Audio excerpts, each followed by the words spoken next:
दोस्तों, आज हम कक्षा 12th की हिस्ट्री के पहले चैप्टर से शुरुआत करेंगे और इसके सबसे इम्पोर्टेंट टॉपिक्स को देखेंगे और इस चैप्टर क्या कहना चाहता है इसके बारे में समझेंगे।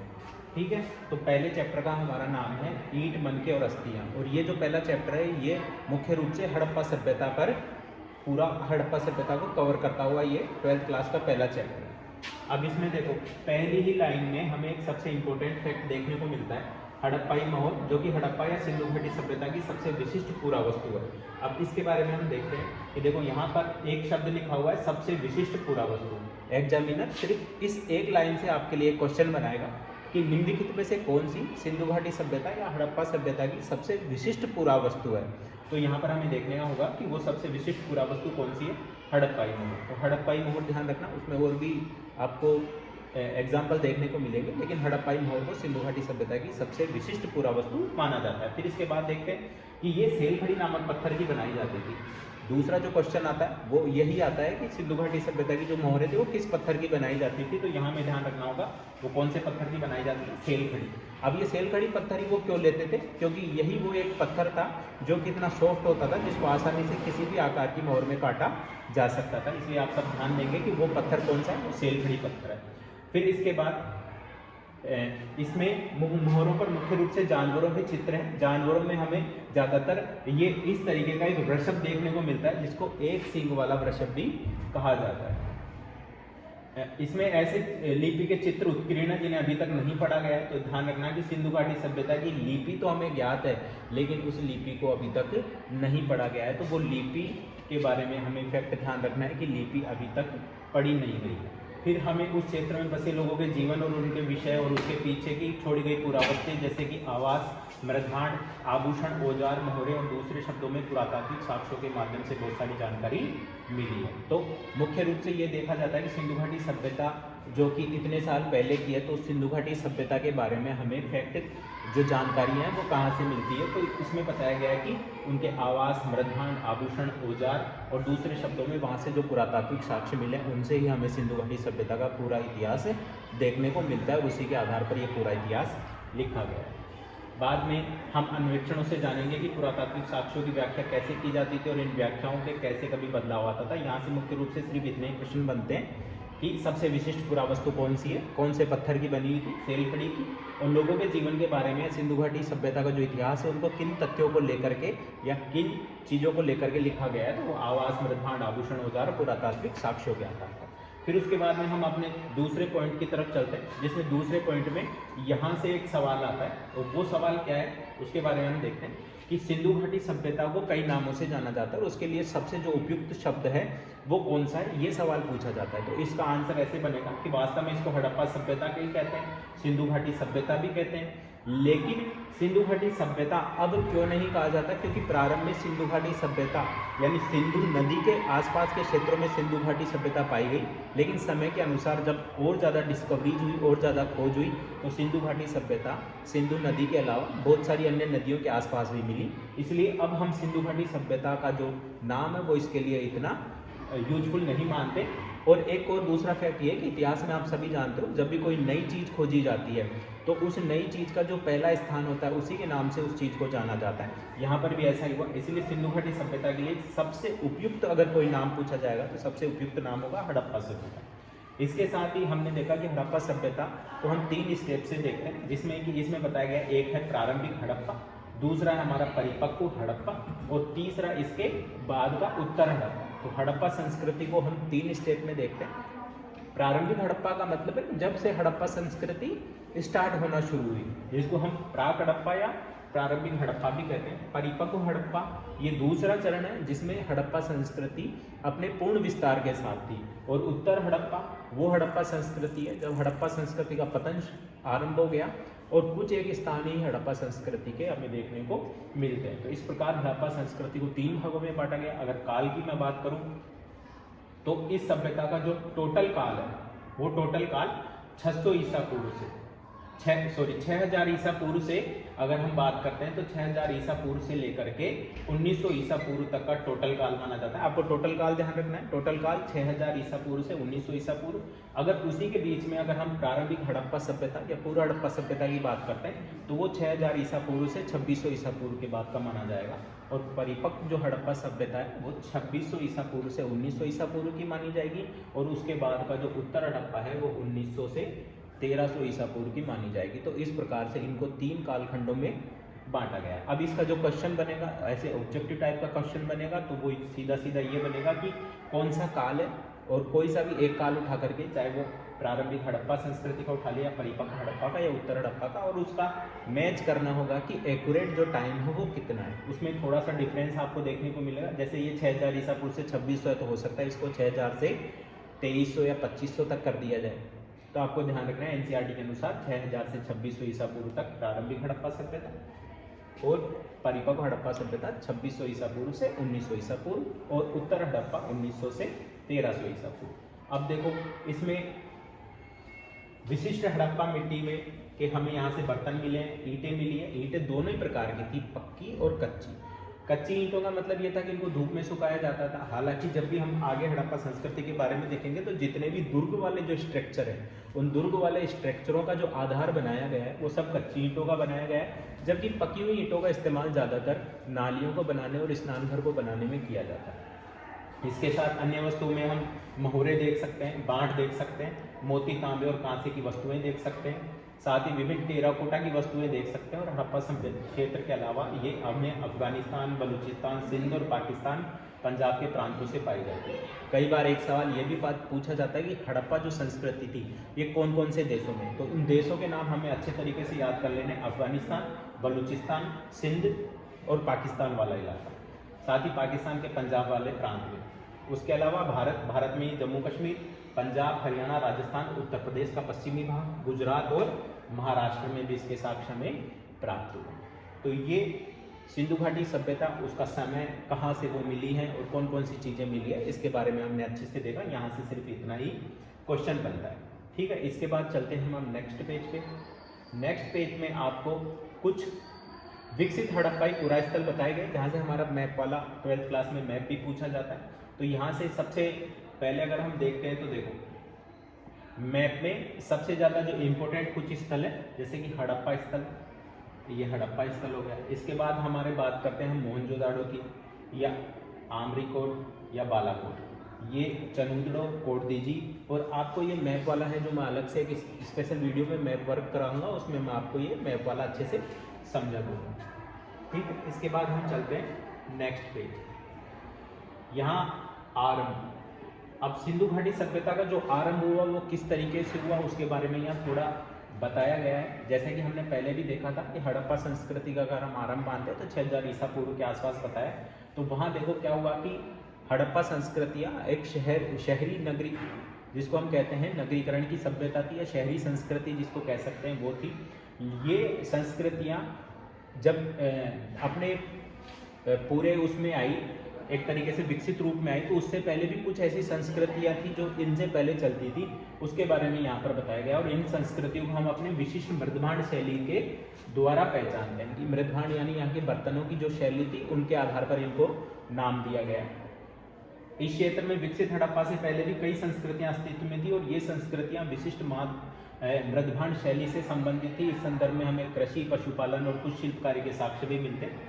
बस्तियां उस समय आमतौर पर छोटी थी, इनमें बड़े आकार की संरचनाएं न के बराबर है। ये हम हड़प्पा सभ्यता से पहले की संस्कृतियों की बात कर रहे हैं। पुरातात्विक साक्ष्य में बताते हैं कि 7000 ईसा पूर्व में कृषक समुदायों ने हड़प्पा संस्कृति के उद्भव का संकेत दिया, और शहरी चरण परिपक्व हड़प्पा आरंभिक हड़प्पा चरण में क्रमिक परिवर्तन और आंतरिक विकास का परिणाम था। अब इसमें ये क्या कहना चाहता है, ये कहना चाहता है कि जब हड़प्पा संस्कृति के जो 3 स्टेप हमने देखे, जिसमें प्रारंभिक हड़प्पा संस्कृति की अगर हम बात करते हैं जो 6000 ईसा पूर्व से आई, तो उससे पहले भी भारत में कुछ विशिष्ट मृदभांड शैली के नाम से जिनको जाना जाता है, जिसमें कि हम अगर देखते हैं कि काली मृदभांड शैली या लाल मृदभांड शैली या गेरुआ शैली, तो इस तरीके के मिट्टी के बर्तनों के आधार पर इन संस्कृतियों को पहचान दी जाती है, क्योंकि उनके बारे में हमें ज़्यादा जानकारियाँ नहीं प्राप्त है। तो मिट्टी में जो हमें मिट्टी के बर्तन मिले हैं, उन मिट्टी के बर्तनों की संरचना के आधार पर इन संस्कृतियों को यहाँ पर अलग अलग नाम दिया गया है। उसके बाद अगर हम बाद के प्रारंभिक हड़प्पा संस्कृति की बात करते हैं तो उससे पहले ही 7000 ईसा पूर्व में कृषक समुदाय आ रहे थे, क्योंकि उससे पहले जो इंसान थे वो खेती करना नहीं जानते थे। 7000 ईसा पूर्व के आसपास अगर हम लुहरा देव या एक दो स्थान ऐसे हैं जहाँ से हम देखते हैं कि हमें कृषि के साक्ष्य मिले। इन कृषि के साक्ष्यों के बाद जब कृषि में अधिशेष की स्थिति आई, क्योंकि लोह युग का आरंभ अगर हम मानते हैं तो काफ़ी उसके बाद से मानते हैं, तो उस समय भी जो लोग थे वो खेती वगैरह करते थे, लोहे का यहाँ ज्ञान नहीं था। इसके बाद जब खेती बढ़ी तो धीरे धीरे वो बड़े कस्बों के रूप में एक स्थायी रूप से अपना जीवन बिताने लगे। पहले गांव बसे और गांव से फिर बड़े नगर बसे, और सिंधु घाटी सभ्यता में हमें ऐसे ही बड़े नगर देखने को मिलते हैं। और उसके पीछे जो कहानी है वो कृषि की है, पशुपालन और शिल्पकारी, ये सब साक्ष्य हमें इन छोटी बस्तियों में मिलते थे। अब हम आ जाते हैं अपने सिंधु घाटी सभ्यता पर कि सिंधु घाटी सभ्यता में निर्वहन के तरीके, ये आ गया आरंभ की सिंधु घाटी सभ्यता का आरंभ कहाँ से कैसे हुआ, उसके बाद वहाँ पर हम देखेंगे। देखो यहाँ पर हड़प्पा संस्कृति की बस्तियों की बात बताई गई है कि भारतीय उपमहाद्वीप में 2000 से अधिक हड़प्पा की पुरातात्विक स्थल खोजे जा चुके हैं। कितने? 2000 से भी ज़्यादा, ये एक बहुत बड़ी संख्या है।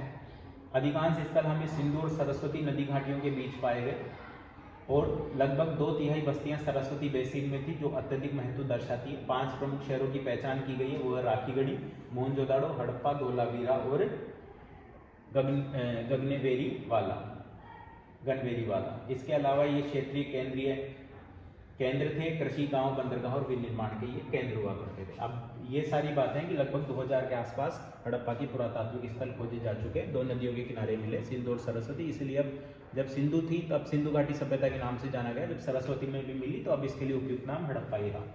निर्वहन के तरीकों की बात करते हैं। निर्वहन के तरीकों का मतलब होता है कि सिंधु घाटी सभ्यता के जो लोग थे वो अपने जीवन यापन के लिए किस प्रकार के निर्वहन के तरीके अपनाते थे, यानी अपने जीवन को जीने के लिए किस प्रकार के निर्वहन के तरीके वो अपनाते थे, इस बात पे फोकस हम करेंगे, इसमें ये देखेंगे। तो देखो,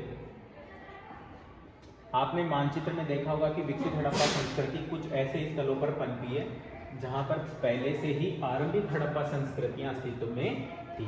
तो अब देखो, पहले अगर कोई छोटा गांव है तो धीरे धीरे वही बढ़ करके बड़ा शहर या कस्बा बनेगा।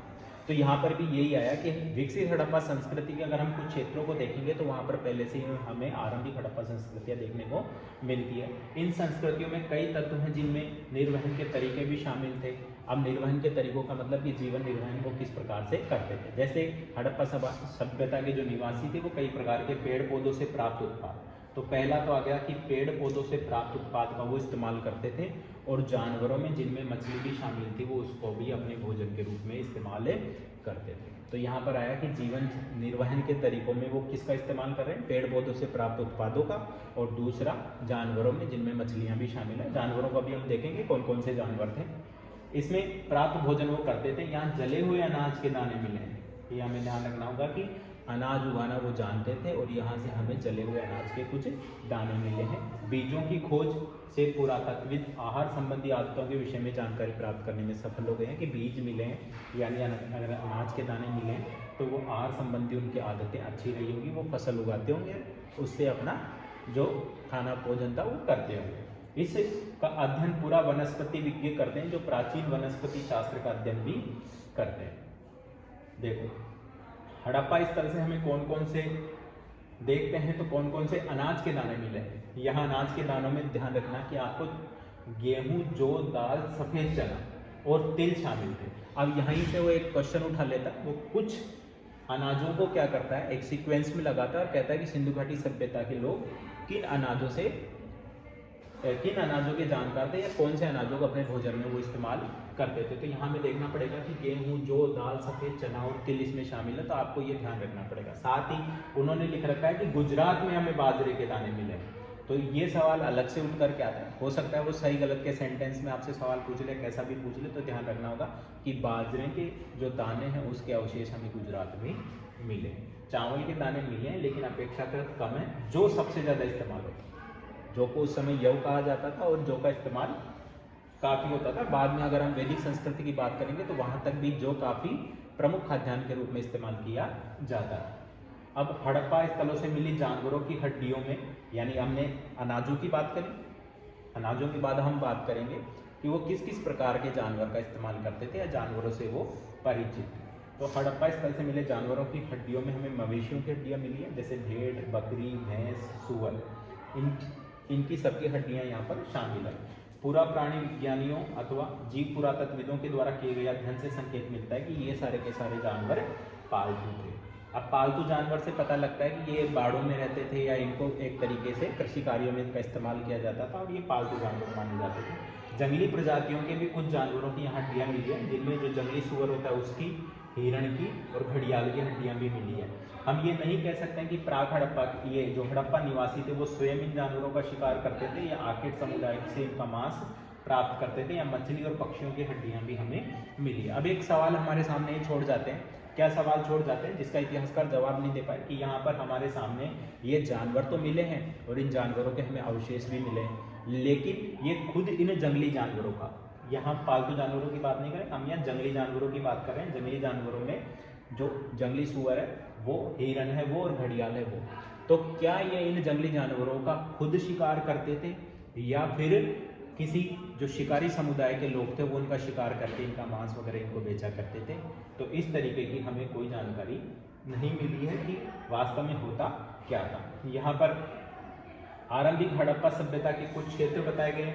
इन आरंभिक हड़प्पा संस्कृति के क्षेत्रों को अगर हम देखते हैं तो इनमें आमरीनाल, दपसादात, कोडदीजी और सीसवर, ये 4 प्रमुख ऐसे स्थल थे जो हड़प्पा संस्कृति, जो विकसित हड़प्पा संस्कृति थी, जब इसका निर्माण हुआ तो उससे पहले ये 4 प्रमुख स्थल हमें देखने को मिलते हैं, जिसमें आमरीनाल, दपसादात, कोडदीजी और सीसवर। ये चारों ध्यान रखना है, ये प्राक हड़प्पाई स्थल है।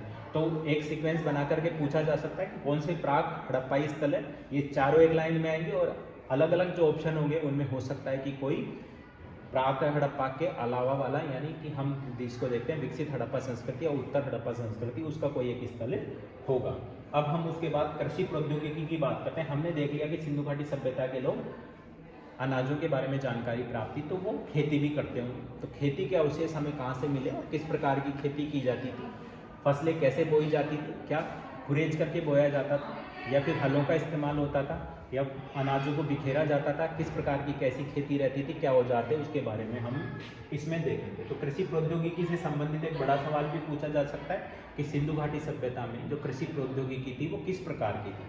तो कृषि उनका प्रमुख एक तरीका का, जैसे व्यापार के बाद उनके कृषि व्यवसाय रहा।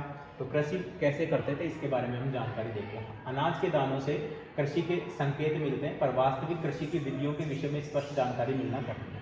अनाज मिल गया तो हम एक आइडिया लगा सकते हैं कि वो कृषि करते होंगे, लेकिन कृषि के लिए कौन सी टेक्नोलॉजी का वो इस्तेमाल करते थे, इसके लिए हमें गहरे अध्ययन करके कुछ निष्कर्ष निकालें। देखो क्या वो कुछ क्वेश्चन बताते हैं कि कैसे क्या जुते हुए खेतों में बीजों का छिड़काव किया जाता था। मोहरों पर किए गए रेखांकन और वर्ण मूर्तियाँ ये इंगित करती है कि वृषभ के विषय में जानकारी आती है। अब ये देखो वृषभ जिसको हम एक बैल कह सकते हैं, तो ये वृषभ के बारे में उन्हें जानकारियाँ थी, तो हम अंदाजा लगाते हैं कि इस वृषभ का इस्तेमाल वो अपने खेतों को जोतने में करते होंगे। देखो पुरातत्वविद यह मानते हैं कि खेत जोतने के लिए बैलों का प्रयोग होता होगा। तो उन्होंने कहा कि खेत जोतने के लिए बैलों का प्रयोग होता होगा। तो क्या हमें हल के अवशेष भी मिले? बिल्कुल, हमें हल के क्या मिले, छोटे छोटे खिलौने मिले हुए। जैसे बच्चे जिन खिलौनों का इस्तेमाल करते हैं, तो वैसे ही इन हलों के हमें खिलौने मिलते हैं, जिनके आधार पर हम ये कह सकते हैं कि वास्तव में वहाँ पर हलों का इस्तेमाल होता होगा। चोलिस्तान के कई स्थान हैं और बनावली के कई स्थान, ये दो नाम ध्यान रख लेना आप, चोलिस्तान और बनावली। यहाँ बनावली अपना हरियाणा में पड़ता है, यहाँ मिट्टी के बने हल्के प्रतिरूप मिले। इसके अतिरिक्त कालीबंगा राजस्थान की बात करते हैं तो यहाँ पर जुते हुए खेत के साक्ष्य। ये दोनों ही क्वेश्चन बहुत इंपॉर्टेंट है, यहीं से 2 सवाल उठाए जाते हैं। पहला पूछा जाता है कि मिट्टी के बने हल्के प्रतिरूप, एक सवाल क्या पूछेगा आपसे, मिट्टी के बने हल्के प्रतिरूप कहाँ से मिले। तो मिट्टी के बने हल्के प्रतिरूप हमें 2 स्थानों से मिलते हैं, एक तो चोलिस्तान से और दूसरा बनावली से। बनावली हरियाणा से। तो ध्यान रखना इसमें भी वो 2-2 पेयर बना करके आपसे सवाल पूछेगा कि कहाँ से मिले, और दोनों जहाँ सेम होंगे वही हमारा करेक्ट आंसर होगा कि चोलिस्तान और बनावली। इसके बाद दूसरा सवाल पूछा जाता है कि जुते हुए खेत के साक्ष्य। ये तो देखो कॉमनली बहुत सारे जो कंपटीशन के एग्जाम है उनमें भी पूछा जाता है कि जुते हुए खेत के साक्ष्य में कहाँ से मिले। तो जुते हुए खेत के साक्ष्य में कालीबंगा राजस्थान से मिले। इसके बाद में जब हम देखेंगे कि कालीबंगा राजस्थान में जो खेत होते थे, इन जुते हुए खेतों में दोहरी फसल उगाई जाती थी, यानी इन खेतों को इस तरीके से बोया गया था कि जैसे जनरली अगर हम देखते हैं तो खेतों को इस तरीके से बोया जाता है, लेकिन यहाँ खेतों को समकोण पर काटती हुई रेखाओं में बोया गया है, जिससे जो इतिहासकार हैं, जो पुरातत्वविद हैं, वो एक अंदाजा लगाते हैं कि इनमें दो तरीके की फसल बोई जाती होगी, इस वाली में अलग और इस वाली में अलग। तो ये भी सवाल आता है कि वो कौन सा स्थान है जहाँ पर एक साथ दो फसलें उगाई जाती थी, तो ये आगे हमसे पूछा जा रहा है। देखो उसके बाद अगर हम देखते हैं तो यहाँ पर हमसे फिर से एक नया सवाल पूछा जाता है कि ऐसी कौन सी जगह थी जहाँ खेत में हल रेखाओं को दो समूह एक दूसरे को समकोण पर काटते थे और एक साथ दो अलग अलग फसलें उगाई जाती थी। तो हमारा उत्तर वही आ जाएगा, कालीबंगा, राजस्थान। तो ये इंपॉर्टेंट क्वेश्चन है कि एक साथ दो अलग अलग फसलें कहाँ उगाई जाती थी, तो वो उगाई जाती थी कालीबंगा, राजस्थान में। पुरातत्वविदों ने फसल की कटाई के लिए प्रयुक्त औजारों को पहचानने का प्रयास भी किया है। अब जब कृषि हो रही है, अब जब खेती हो रही है, तो उसके लिए कौन से औजारों का इस्तेमाल किया जाएगा, तो इसके लिए भी पुरातत्वविदों ने जानने का प्रयास किया। कैसे कि हड़प्पा सभ्यता के लोग लकड़ी के हाथों में बिठाए गए पत्थर के फलक का प्रयोग करते थे या फिर धातु के औजारों का प्रयोग करते थे। धातु के बारे में तो हमें पता ही है कि सिंधु घाटी सभ्यता में लोहे धातु का कोई इस्तेमाल नहीं होता था, तांबे या कांसे का इस्तेमाल होता था। तो क्या पत्थर को जो लकड़ी के हत्थे रहते हैं उनमें फंसा करके कटाई की जाती थी फसल की, या फिर किसी अन्य धातु का इस्तेमाल होता था, इसके बारे में उनमें संशय देखते हैं। अधिकांश हड़प्पा स्थल अर्धशुष्क क्षेत्रों से आते हैं।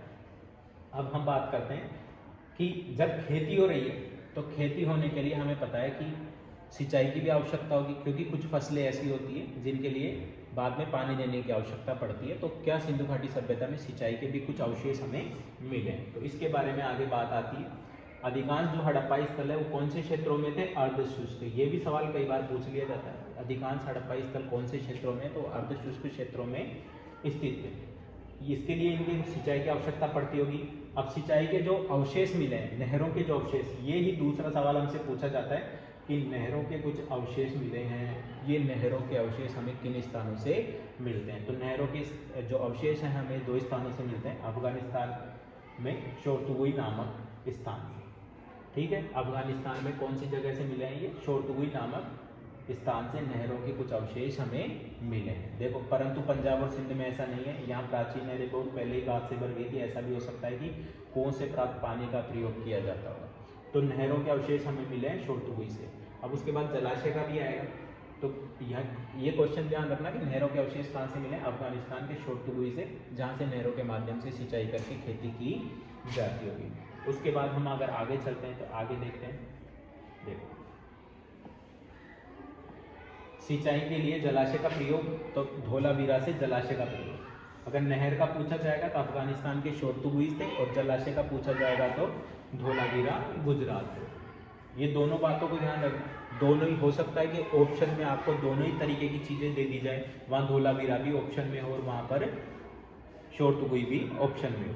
तो अफगानिस्तान का शोरतुगुई है वो नहरों के लिए है, जबकि जो धोलावीरा है गुजरात का वो जलाशय के लिए। इन दोनों को अच्छे तरीके से डिफरेंस दोनों में याद कर रखना है हमें। इसके बाद ये धातु के औजारों की जब बात आ रही थी फसल काटने के लिए, तो देखो धातु के औजार हमें मिलते हैं, इस प्रकार के धातु के औजार मिलते हैं। तो हम ये कह सकते हैं कि फसल काटने में धातु के औजारों का इस्तेमाल किया जाता होगा। हालांकि उसने लिखित में कहीं भी इसका आंसर नहीं दिया है, लेकिन उसने ये धातु के औजार दे करके एक क्वेश्चन आपके सामने क्लियर कर दिया। कल कोई अगर ये क्वेश्चन आता है कि सिंधु घाटी सभ्यता के लोग कृषि के लिए औजारों का इस्तेमाल करते थे, और दूसरा आंसर उसमें आ जाता है कि उन औजारों में धातु के औजारों का इस्तेमाल किया जाता था, तो वो बिल्कुल सही मानी जाएगी लाइन कि धातु के औजारों का वो इस्तेमाल करते थे। बाद में हम पुरा वस्तुओं की पहचान कैसे करते हैं, तो यहाँ पर पुरा वस्तुओं की पहचान के लिए अगर हम देखते हैं तो ये अर्नेस्ट मेके ने एक एग्जाम्पल दे करके बताया कि जब भी हम किसी पूरा वस्तु की पहचान करते हैं तो उस पूरा वस्तु की पहचान हम आज में उसका क्या उपयोग कर रहे हैं इसको देख करके करते हैं। तो ये अर्नेस्ट मेके ने बताया कि भोजन तैयार करने की प्रक्रिया में अनाज पीसने के यंत्र और उन्हें मिलाने या मिश्रण करने और पकाने के लिए बर्तनों की आवश्यकता होती थी। इन सभी को पत्थर, धातु या मिट्टी से ही बनाया जाता था। हड़प्पाई जो महत्वपूर्ण स्थल है मोहनजोदाड़ो, कहाँ की बात हो रही है, मोहनजोदाड़ो। तो यहाँ पर अवतल चक्कियाँ मिली है, तो यही सवाल पूछा जाता है कि बड़ी संख्या में अवतल चक्कियाँ कहाँ से मिली। अवतल चक्कियों का मतलब सिलबट्टे से ले सकते हैं, अवतल चक्कियों का मतलब हम सिलबट्टे से ले सकते हैं। इन अवतल चक्कियों का जो सबसे बड़ी संख्या में मिलना वो कहाँ मिला है, वो मोहनजोदाड़ो में मिला। तो ये एक इंपॉर्टेंट क्वेश्चन है, यहाँ से ज़्यादातर अगर शॉर्ट क्वेश्चन बनता है तो यही मिलता है कि अवतल चक्कियाँ बड़ी संख्या में कहाँ से मिली, मोहनजोदाड़ो से मिली है। ये अनाज पीसने के लिए प्रयुक्त एकमात्र साधन थी। ये अनाज इन्हीं पर पीसा जाता था और इन्हीं से अनाज पीस करके इस्तेमाल किया जाता था। ये चक्कियाँ स्थूलतः कठोर, कंकरीले और अग्निज अथवा बलुआ पत्थरों से निर्मित होती थी, ताकि कोई ऐसा पत्थर इस्तेमाल, जैसे हमने देखा था कि सेलखड़ी पत्थर का इस्तेमाल किसमें किया गया था, सेलखड़ी पत्थर का जो निर्माण मोहरे बनाने में किया गया, ताकि उनको वो सेलखड़ी का पत्थर सॉफ्ट पत्थर होता था जिसे आसानी से उसको कोई भी आकार दिया जा सके। लेकिन यहाँ अगर हमें अनाज पीसना है तो सॉफ्ट पत्थर का इस्तेमाल नहीं करेंगे, इसलिए यहाँ पर हमें बलुआ पत्थरों का इस्तेमाल किया गया था। तो बलुआ पत्थरों का इस्तेमाल किसके लिए किया गया, अवतल चक्कियों के। आमतौर पर अत्यधिक प्रयोग के संकेत मिलते हैं, चूंकि इन चक्कियों के तल सामान्यतः उत्तल थे, यानी वो इस तरीके से घुमा करके कर्व की गई थी ताकि अनाज है जो बाहर की तरफ ना जाए। निश्चित रूप से इन्हें जमीन या मिट्टी में जमा कर रखा जाता होगा जिससे इन्हें हिलने से रोका जा सके। दो मुख्य प्रकार की चक्कियाँ मिलती हैं, एक वो है जिन पर छोटा पत्थर आगे पीछे चलाया जाता था, ये पत्थर खोखला होता था। वहीं दूसरी जिनका संभवतः केवल सालन या तरी बनाने या जड़ी बूटियों का इस्तेमाल करने के लिए, कूटने के लिए किया जाता होगा। तो यहाँ पर हमें दो प्रकार के पत्थर मिलते हैं। दो प्रकार के पत्थरों में एक पत्थर ऐसा था, ये देखो इस प्रकार का अवतल चक्कियों का, जो कि कैसा था, जिस पर अनाज वगैरह पीसा जाता था। और दूसरा होता था खोखला पत्थर, जिसको हम ओखली टाइप का कहते हैं। उसमें क्या किया जाता था, तरी बनाने के लिए, जड़ी बूटी या मसालों को कूटने के लिए उसका इस्तेमाल किया जाता था। तो दो तरीके के पत्थर थे। अब देखो एक रोचक बात ये बताते हैं कि इसके जो श्रमिक थे अर्नेस्ट मेके के, इस अर्नेस्ट मेके के श्रमिकों ने इसे सालन पत्थर का नाम दिया था। क्यों? क्योंकि जब खुदाई के समय ये पत्थर निकल रहे थे तो बावर्ची जो खाना बनाते थे, उन खाना बनाने वाले यहाँ आते और इनसे मांग करके ले जाते थे कि हम अपनी रसोई में इस पत्थर का उपयोग कर सकते हैं मसाला पीसने के लिए। तो ये अर्नेस्ट मेके की जो किताब है फर्दर एक्सप्लोरेशन एट मोहनजोदाड़ो 1937 ध्यान रखना, कई बार साल भी पूछ लिया जाता है किताब का नाम दे करके कि ये किसकी किताब और कब प्रकाशित हुई। तो अर्नेस्ट मेके की किताब है 1937 में, फर्दर एक्सप्लोरेशन एट मोहनजोदाड़ो। ये धोलावीरा में मिला हुआ जलाशय, ऐसा ही हमें अगर हम देखेंगे तो जो विशाल स्नानागार है मोहनजोदाड़ो का वो देखने को मिलेगा। ये धोलावीरा का जलाशय, तो धोलावीरा का जलाशय का आपको एक चित्र भी दे रखा है। हो सकता है कि मैप में ये वाला चित्र, कई बार पेपर में आपके चित्र देता है और पूछता है कि ये कौन सा है, उसमें धोलावीरा का जलाशय भी लिखा हुआ मिलेगा और आपको मोहनजोदाड़ो का जो विशाल स्नानागार है वो भी मिलेगा। तो आपको कंफ्यूज नहीं होना, उसमें दोनों तरफ सीढ़ियाँ और इसमें एक तरफ सीढ़ियाँ, ये धोलावीरा का जलाशय, इसको आप अच्छे से देख सकते हैं। इसके बाद हम आगे चलते हैं। आगे जाने के बाद हमें मिलेगा हड़प्पा संस्कृति के योजनाबद्ध शहर। हड़प्पा संस्कृति के योजनाबद्ध शहर,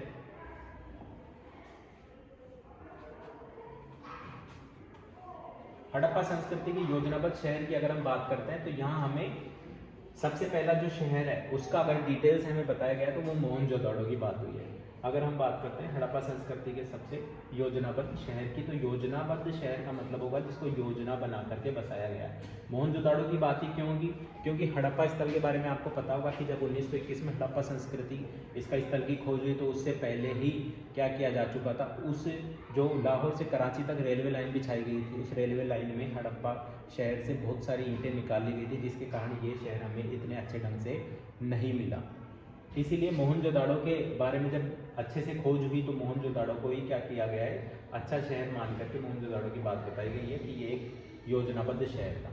देखो हड़प्पा सभ्यता का सबसे अनूठा पहलू शहरी केंद्रों का विकास था। आइए देखते हैं कि एक केंद्र मोहनजोदाड़ो को और सूक्ष्मता से कैसे देखा जा सकता है। सबसे प्रसिद्ध पूरा स्थल, सबसे पहले खोजा गया स्थल हड़प्पा था। सबसे पहले खोजा गया स्थल कौन सा है? हड़प्पा। और सबसे प्रसिद्ध कौन सा है? मोहनजोदाड़ो। बस्ती दो भागों में विभाजित थी, हम पहले से जानते हैं। अगर हम सिंधु घाटी सभ्यता के जितने भी शहरों को देखेंगे तो ज़्यादातर शहरों को दो भागों में विभाजित किया गया था। दो भागों में हम देखेंगे पश्चिम की तरफ वाला जो इलाका होता था वो दुर्ग होता था, वो क्या होता था? दुर्ग। और उसके बाद में नीचे के इलाके में बसाया जाता था निचला शहर, जो सिटी होती थी, जो निचला शहर था। ये निचला शहर आम लोगों के रहने के लिए रहा और ये दूसरी तरफ बसाया जाता था।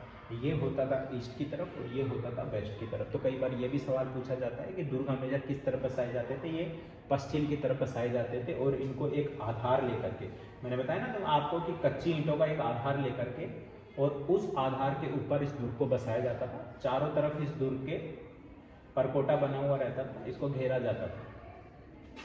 यहाँ पर हम देखते हैं कि बस्ती को दो भागों में विभाजित किया गया था, एक छोटा लेकिन ऊंचाई पर बनाया गया और दूसरा कहीं अधिक बड़ा लेकिन उसको नीचा बनाया गया था। सिंधु घाटी सभ्यता में मोहनजोदाड़ो स्थल की बात करते हैं तो यहाँ देखो ये दुर्ग बताया गया है, ये दुर्ग छोटा है और पश्चिम की तरफ है, बाकी ये निचला शहर है और ये निचला शहर नीचे वाले इलाके में बसाया गया था और इसका आकार दुर्ग के मुकाबले काफ़ी बड़ा होता था। उसके बाद देखो ये दो भागों में बसाया गया, दो भागों में इन्हें नाम दिए गए दुर्ग का और निचले शहर का। दुर्ग की ऊंचाई का कारण यह था कि यहाँ की संरचनाएं कच्ची ईंटों के चबूतरे पर बनी होती थी और दुर्ग को दीवार से घेरा गया था, जिसका अर्थ था कि इसे निचले शहर से अलग किया गया था। अगर हम बाद में सोसाइटी के बारे में जब पढ़ेंगे, सिंधु घाटी सभ्यता के समाज के बारे में पढ़ेंगे, तब ये फैक्ट हमारे वहाँ काम आएगा कि सिंधु घाटी सभ्यता में सामाजिक व्यवस्था कैसी थी। तो सिंधु घाटी सभ्यता के जितने भी शहर है, मोहनजोदाड़ो जो शहर था उनको दो भागों में बांटा गया, एक तरफ दुर्ग है और दूसरी तरफ निचली बस्तियां हैं। दुर्ग को आधार पर बनाया गया और उसके चारों तरफ उसको कवर करने के लिए परकोटा भी या दीवार भी बनाई गई है। निचले शहर में भी दीवार को घेरा गया है। इसके अतिरिक्त कई भवन ऐसे थे निचले शहर में जिन्हें भी ऊंचे चबूतरों पर बनाया गया, जो नींव का कार्य करते थे। अनुमान लगाया जाता है कि यदि एक श्रमिक प्रतिदिन अगर एक दिन में 1 घन वर्ग मीटर मिट्टी ढोता है तो भी मात्र आधार बनाने के लिए 40 लाख श्रम दिवसों की आवश्यकता पड़ेगी। यानी इतने बड़े पैमाने पर इनका जो दुर्ग का स्ट्रक्चर था उसको इतना बड़ा आधार देकर के बनाया गया था। हड़प्पा संस्कृति की अगर हम बात करते हैं, हड़प्पा स्थल की, तो मोहनजोदाड़ो के बारे में हमें इतनी डिटेल से मिल जाता है, लेकिन हड़प्पा के बारे में इतनी डिटेल से क्यों नहीं मिला? क्योंकि खोजे जाने से पहले ही ईंट चुराने वालों का मतलब यहाँ है कि रेलवे लाइन बिछाई जा रही थी और उस रेलवे लाइन को बिछाते समय उन्होंने पास में यही ईंटें देखी और उन्होंने ये ध्यान भी नहीं दिया कि यह इतना बड़ा जो स्ट्रक्चर है वो कोई प्राचीन पुरावस्तु हो सकती है, पुरा स्थल हो सकता है। और उन्होंने वो सारी ईंटें लाहौर से कराची की जो रेलवे लाइन थी 100 मील लंबी, उस रेलवे लाइन को बिछाने के लिए सारी ईंटें लगा दी, जिससे हड़प्पा जो स्थल था वो हड़प्पा स्थल पूरी तरीके से डिस्ट्रॉय हो गया। तो यहाँ 1875 में भारतीय पुरातात्विक सर्वेक्षण जनरल का पहला जो जनरल है अलेक्जेंडर कनिंघम। तो ये भी ध्यान रखना कि भारतीय पुरातात्विक सर्वेक्षण विभाग का पहला जनरल कौन था? अलेक्जेंडर कनिंघम 1875 में।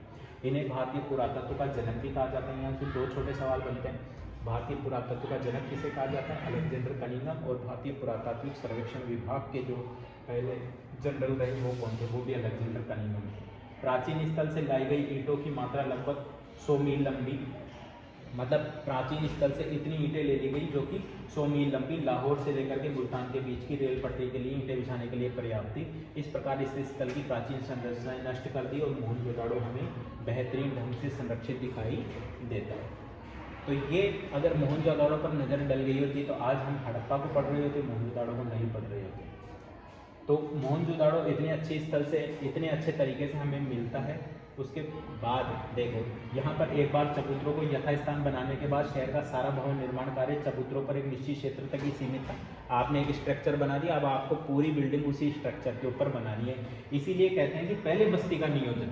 देखो ये पॉइंट आपको जब आप बड़े क्वेश्चन लिखोगे तो ये ध्यान रखना कि सिंधु घाटी सभ्यता के जो शहर बने हैं वहाँ पहले बस्ती का नियोजन किया गया है, यानी पहले प्लानिंग बनाई गई और प्लानिंग बनाने के बाद में उसका क्रियान्वयन किया गया, यानी उसको इम्प्लीमेंट किया गया। नियोजन के अन्य लक्षणों में ईंटें भी शामिल है, भले ही इन्हें धूप में सुखाया गया हो या भट्टी में पकाया गया हो। निश्चित अनुपात में होती थी, लंबाई चौड़ाई और ऊंचाई क्रमशः 4 गुनी और 2 गुनी होती थी। देखो सिंधु घाटी सभ्यता की जितनी भी ईंटें मिली है उन ईंटों में समानता है, चाहे वो धूप में सुखाई गई हो या पका करके बनाई गई हो। इन ईंटों को 4:2:1 यानी 4 अनुपात में इसकी लंबाई है, 2 अनुपात में इसकी चौड़ाई है और 1 अनुपात में इसकी मोटाई आएगी। तो 4:2:1 में इसको बनाया गया है, चाहे वो ईंटें कितनी भी दूर मिली हो, कहीं भी अपनी मिली हो।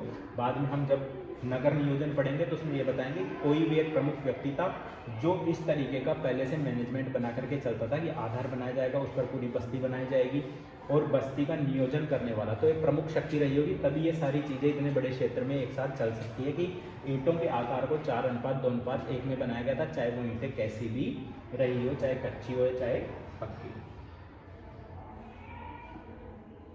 इसके बाद नालों का निर्माण।